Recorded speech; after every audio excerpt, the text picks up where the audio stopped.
First, though, Labour will look to force a debate in Parliament on energy independence and bills after the Conservatives seemingly admitted they have no plans to bring down the cost of utility bills for families. That's despite the Energy Secretary admitting on Monday that we are witnessing the worst energy bills crisis in a generation. Well, joining us now from Westminster is Labour MP and Shadow Secretary of State for Business and Trade, Jonathan Reynolds. Jonathan, thank you so much for joining us this morning. You're not satisfied with the government's plan to ease energy bills?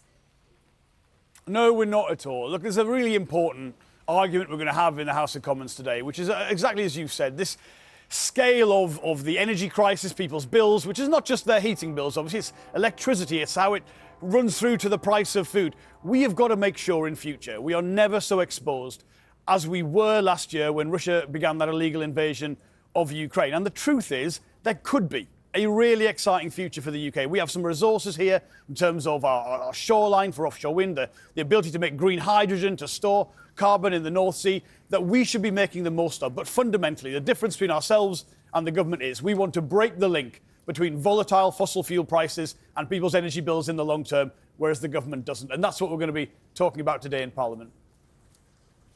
And in terms of other news that is around at the moment, Suella Braverman and those protests, Jonathan, there's obviously a lot of mood music around this right now. She's accused the Met Police of bias in an article in The Times today. This is over the way the police will be handling or have been handling protests. What do you make of those comments? Look, she's completely out of control. I mean, first of all, the police have a difficult enough job. They shouldn't be undermined by any politicians, certainly not the Home Secretary. She is divisive, she is inflammatory. But look, there's no secret as to what is going on here. This has always been and always is about Suella Braverman's own ambitions. She would trample over anyone and anything in order to promote them. But what we need to know, did the Prime Minister sign off on these comments? Are these his views? Or if they're not, is he too weak to sack her? Even Liz Truss was able to sack Suella Braverman at the end of her. Why would he have to sack her, Jonathan? For what reasons would be given for sacking her? Because she spoke out of line or something else? Well, what we need to know from him is this the government's view? Is this his view? Now, if it's not his view, to have a Prime Minister, so to have a Home Secretary who is out of control, who is stirring up divisions, who is undermining the police. I mean, the Home Secretary is responsible for the public's safety. And here she is, attacking the police in an op-ed in a national newspaper. I mean, what is going on here? And fundamentally, look, there's a lot of difficult things happening right now. Everyone can recognise that. But surely we've got to respect the operational independence of the police. It shouldn't be politicians making individual policing decisions. We've got to give them the support that is necessary to do their jobs. And here we have a Home Secretary who's not willing to do that. So let's find out if this is the Prime Minister and the government's views, or if not, who's in charge. Do you think that the Prime Minister signed off on Braverman's article that she wrote in The Times this morning? How do you think he'll be responding to it today? Well, look, honestly, your guess is as good as mine. I mean, I know you've all asked Downing Street this morning quite reasonably. I would simply say, where a Prime Minister can't tell you straightforwardly, yes, in the usual way, this is the government's view, it tends to tell you something is going on. But look, at the end of any government, or what looks like what might be the end of a government, you get people jockeying for position, right? This is politics. There's nothing new or surprising in that. But I genuinely don't think we've ever seen a politician like Suella Braverman who simply is so focused on herself rather than any sense of her own responsibilities and duties. Usually, ministers try and impress for their own credentials by doing their job well. This is not what you get from Suella Braverman. So I'm sick of the chaos, to be honest. I just want a government focused on serious things, and we're not getting that at the minute. I think this will evolve throughout the day. But look, let's hear first of all from the Prime Minister. Is he in charge of his own government? Just a slight random point, Jonathan. I'm sure you won't mind. We've been talking to Nadine Dorries this morning about her new book. I'm sure you've read it cover to cover diligently overnight. But the contention, the central theme, if you like, is that there are dark arts going on at the heart of the Conservative Party. All manner of characters, Machiavellian style chess games, House of Cards, all of that.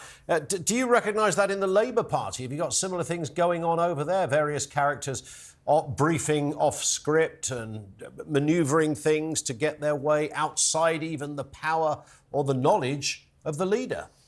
Is that today's Labour Party as well?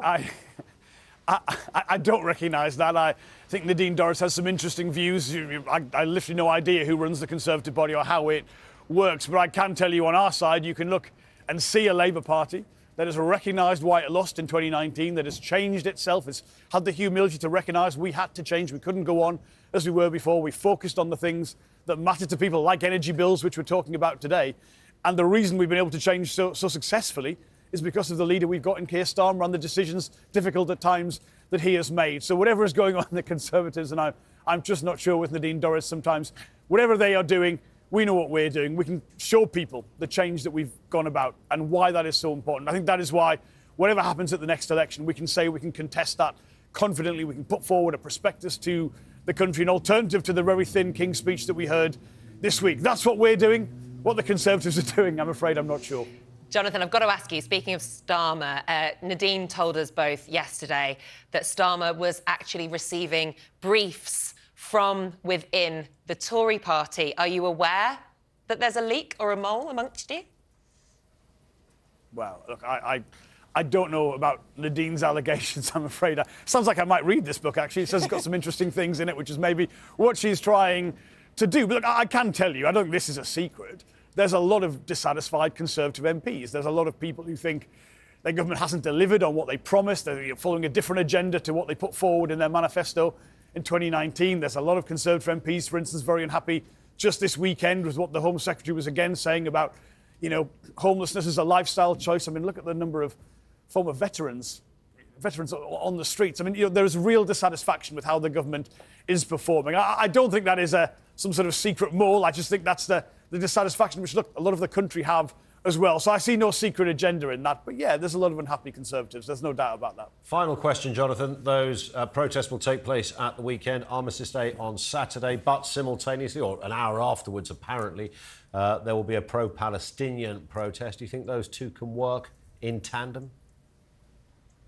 Well, look, for me, Remembrance Weekend is sacrosanct. The Labour Party shares that view. I mean, I will be leading our remembrance protests in my towns and Hyde and Staley Ridge with our brass band and veterans. But look, where the police say they've been able to work with any protest and they can make sure that won't interfere in those incredibly important national events, I say you back the operational independence of the police. Let them do their difficult job. Let them get on with it. That's the right thing to do. And if they can do it and deliver on what they have said, look, we're fundamentally celebrating our own freedom this weekend. And therefore, let's not take away people's freedoms if we can help it. If they can do this in the right way, not have them interfere with Remembrance Weekend, let's let them do that.